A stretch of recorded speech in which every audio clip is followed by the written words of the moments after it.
Top of the morning to you. It's Wednesday the 26th of November 2025. I'm just sitting here in front of the computer and the weather outside is ultra miserable, gloomy. Now we had a good day yesterday. We had sunshine yesterday, we had blue skies. I could actually see the stars. But it's not like that today. Anyway, what am I doing?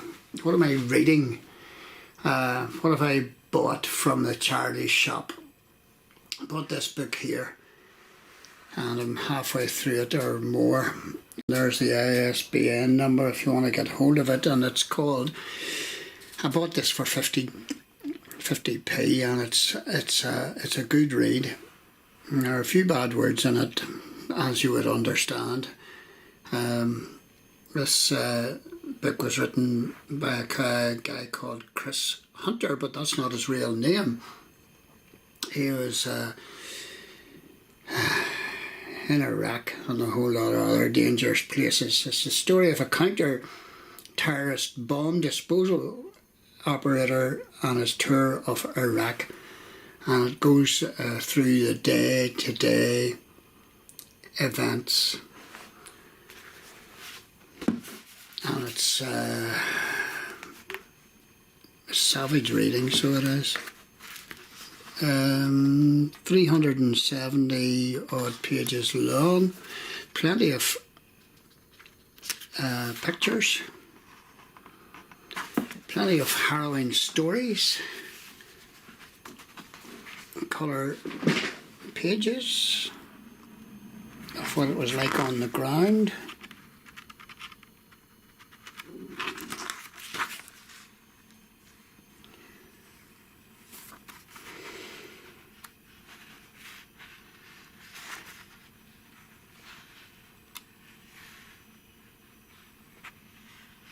It was absolutely shocking, so it was.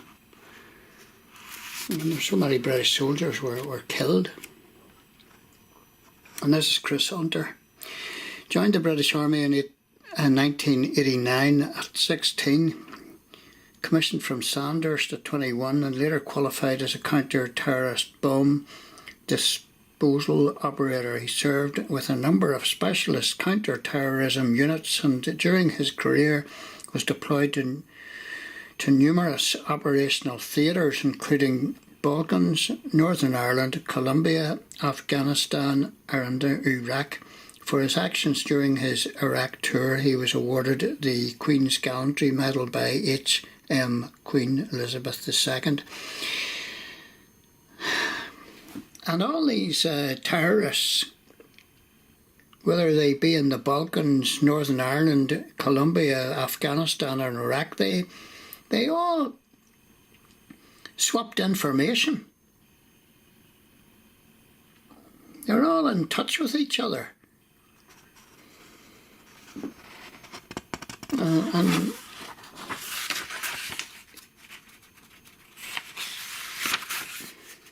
this book is dedicated to the memory of those who made the long walk and never returned. And it covers, I don't know, about 20 odd days or so of his tour or more.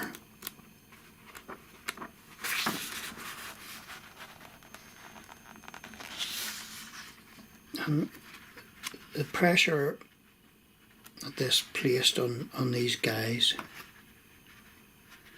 was absolutely shocking. Many of them never came home, and you say to yourself, you know, what did these guys die for? What was that all about? Was it absolutely necessary to go into Iraq? Because they left it.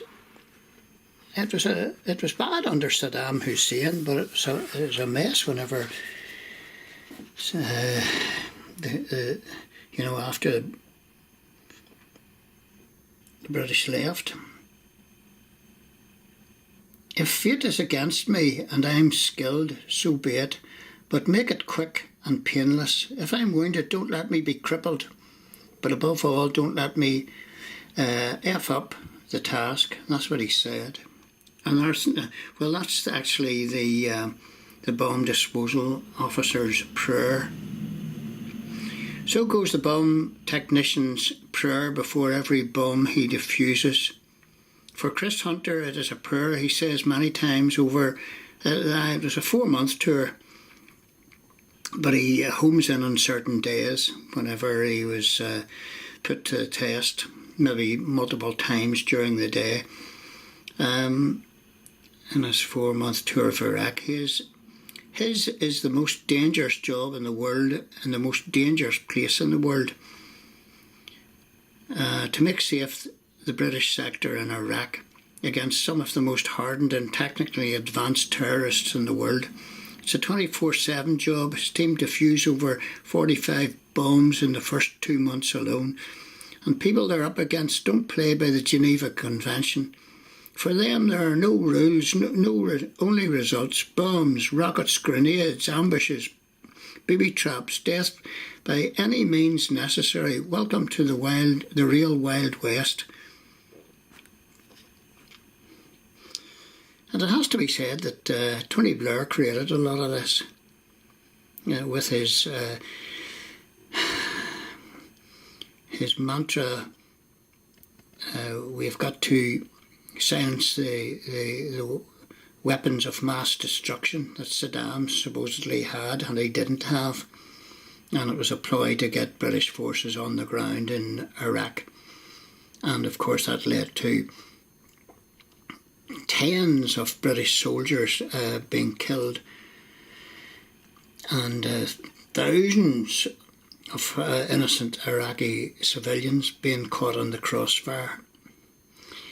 The job of a bomb disposal officer in Iraq is a lonely one. You are alone with the sound of your own breathing and the drumming of your own heart in a protective suit in the 45-degree heat. Playtime is over. It's just you and the bomb. But for Chris Hunter, just when life couldn't get any more dangerous, the stakes are raised. Halfway through his tour, he is told the following: "They want you dead, Chris." They had him targeted. You and your team have captured their weapons. You've fingered them with forensics. You've neutralised a shed load of their IEDs, and they're out to kill the golden-haired bomb man in Basra.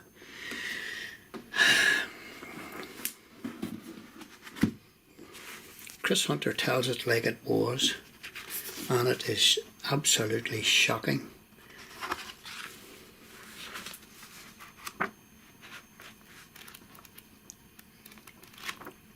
Very good read, but it was a savage war, and Iraq is not a place that you would want to be even today. So did it do any good? Very, very doubtful. But this is Chris Hunter's story, and it's very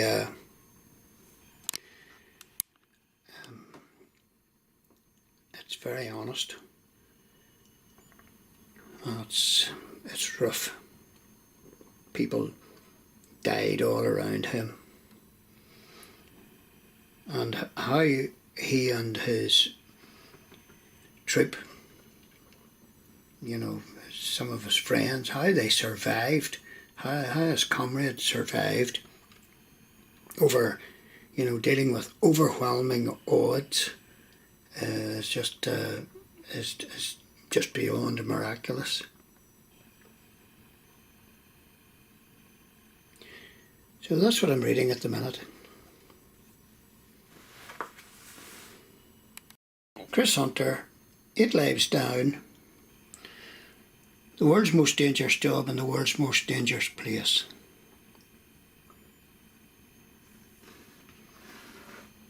Worth reading if you want to live in the real world. Politicians make these decisions from the comfort of their armchairs in Downing Street. This is how it pans out.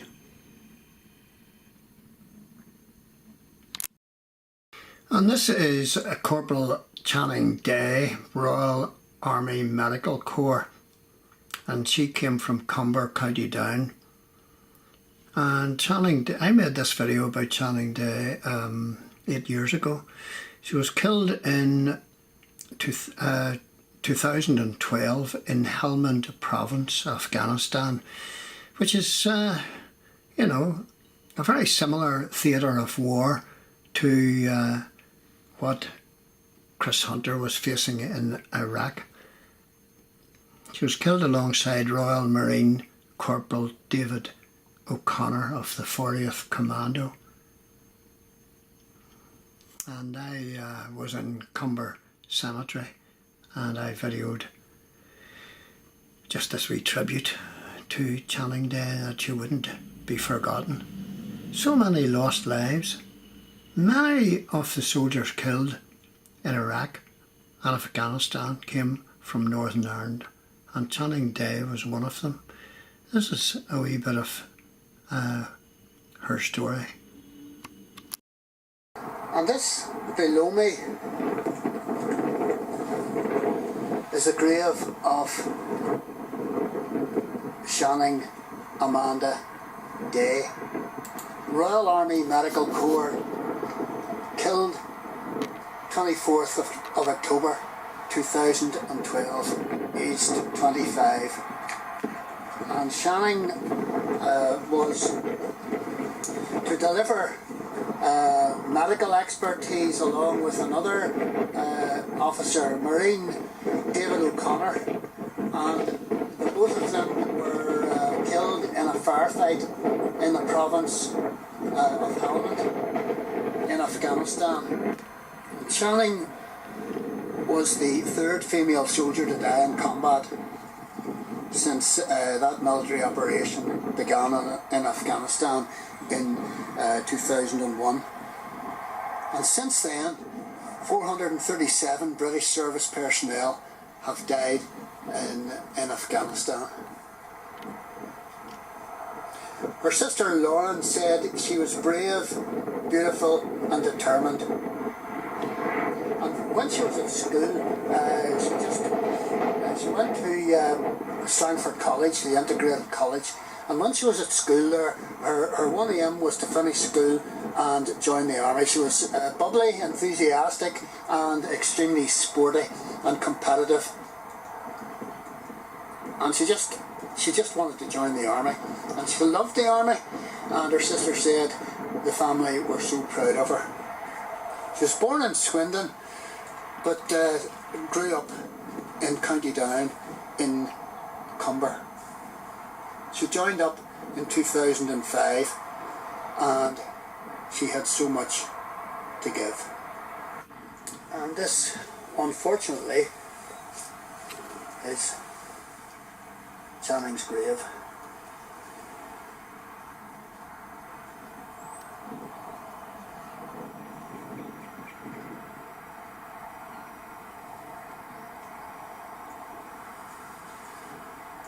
And no parent ever wants for their son or their daughter to die before them and to be taken so young.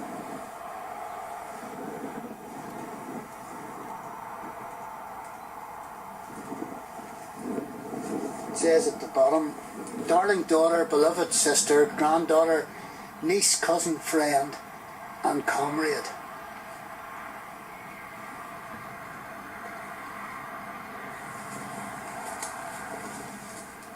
All gave some, and she gave all.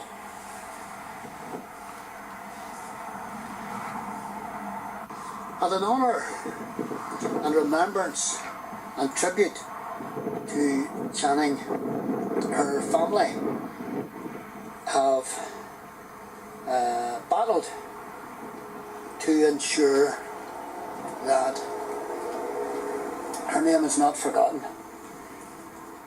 And they are raising funds for much needed support for veterans who have post-traumatic stress problems and such like.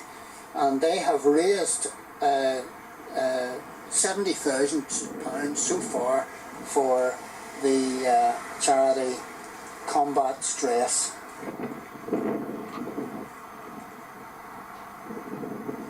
And that is a brilliant tribute to their wonderful daughter.